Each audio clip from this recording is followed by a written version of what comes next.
put yourself in the shoes of a College Board question writer for the reading section. And you've got a tough challenge. You have to come up with a question, number one, that has a clear answer, right? You can't be anything arbitrary or subjective. It's got to be defensible, particularly in a court of law, right? This is serious business. So the answer's got to be very clear, but it can't be so clear as to be too simple, right? If it's so obvious that it's the answer, then it's not much of a question, right? That's part of their task. So they got to come up with an answer that's not so obviously the answer, but still supported. They also have to come up with distractors. They have to take, one of the ways they can prevent you from going with the answer is to come up with other choices that attract you so that you move away from the right answer. So the way they do this is by coming up with trap answers. And when you do a lot of reading for the new PSAT, new SAT, you'll see these common traps laid out before you. And I've already talked about some. So for example, I've talked about opposite. Sometimes they will have a choice that's opposite to what's in the passage.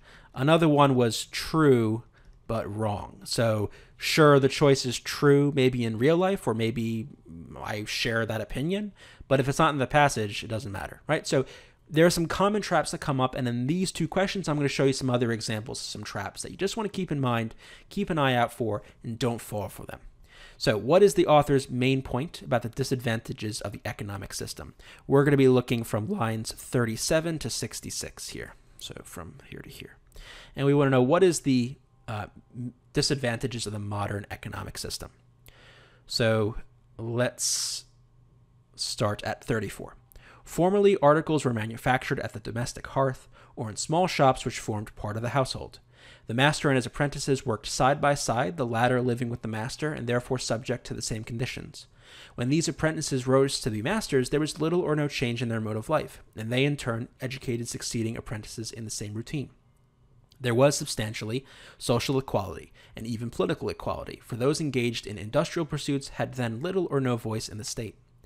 The inevitable result of such a mode of manufacture was crude articles at high prices. Today, the world obtains commodities of excellent quality at prices which even the preceding generation would have deemed incredible. In the commercial world, similar causes have produced similar results, and the race is benefited thereby. The poor enjoy what the rich could not before afford. What were the luxuries have become I can't pronounce this word. What were the luxuries have become the necessaries of life.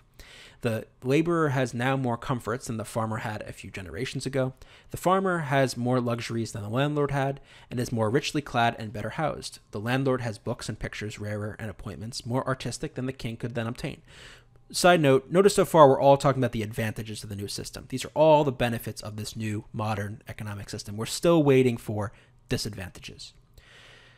The price we pay for this salutary change is, no doubt, great. So here we go, price we pay. We assemble thousands of operatives in the factory and in the mine, of whom the employer can know little or nothing, and to whom he is little better than a myth. All intercourse between them is at an end. So there's our disadvantage. The disadvantage of this system is that you have workers and you have owners, and there's these two people who don't really interact anymore. Remember the beginning of the passage, the discussion of the ties of brotherhood between the rich and the poor? It's essentially getting back to this, right? You have these bosses, you've got the employees, the employer, they don't really see each other. There's these divisions. They're no longer interacting, right? All intercourse, or in other words, interaction between them is at an end. So one ignores the other, one sees them as a myth, right? So you get this separation between these people. That is the disadvantage. So let's go through the choices and look at some traps. A, it provides only a few people with the advantages of culture. First things first, this is not exactly the type of trap we would see with this category. But if you recall, if you look in number 32, the phrase advantages of culture was used in a choice. If you see a phrase like this used in a choice and another choice in a different question, or more importantly in the passage, it's often an indicator of what's called a recycled word trap, where basically they're using words from the passage to try to draw your eye to that choice, because you would look at this and say, oh, advantages of culture. I remember reading that somewhere. But as you can tell, it's a very superficial, vague reason to pick A. More importantly, A is not a disadvantage. In fact, it's also an opposite choice. The whole point, which we can see in the second half of the excerpt here, is that people today have a lot more access to better quality commodities than they did in the past, whether you're rich or whether you're poor. So if anything, A is contradicted by the passage. It replicates many of the problems experienced in the past. Be very careful. They talk about the past here, right? So it is kind of fitting a little bit with what we're discussing. But if anything, it doesn't replicate the problems. It just creates new benefits and creates new problems, right? There's no replication of the problems in the past. So don't get drawn in by this part of the passage. It creates divisions between different categories of people. I mean, that's exactly what we talked about, employers and employees. It gives certain people great material advantages over others. This would be an example of basically getting lost in the passage. So reading elsewhere. Elsewhere, they talk about how, okay, yeah, there's rich and the poor. The rich have a palace and the poor have like a shack or whatever. I forget the exact language they used, right? So they do talk about different advantages, right? Different, some people have more stuff than others, right? Rich versus poor.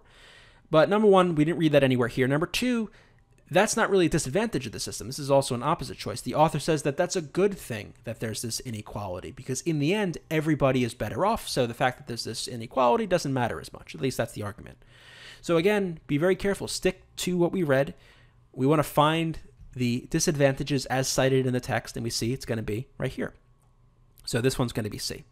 As we might expect, we're going to find the answer to this one in these lines, so that would be 65 to 66. Let's just take a look at these. 37 to 39. The master and his apprentices worked side by side, the latter living with the master and therefore subject to the same conditions. You might get drawn into this if you look at this and see two classes of people. Maybe you would go CA on this one. But notice this is not anything to do with the current mode. This discussion of master and apprentices is about the old system, not about the current system. How about 43 to 45? There was substantially social equality and even political equality for those engaged in industrial pursuits had then little or no voice in the state.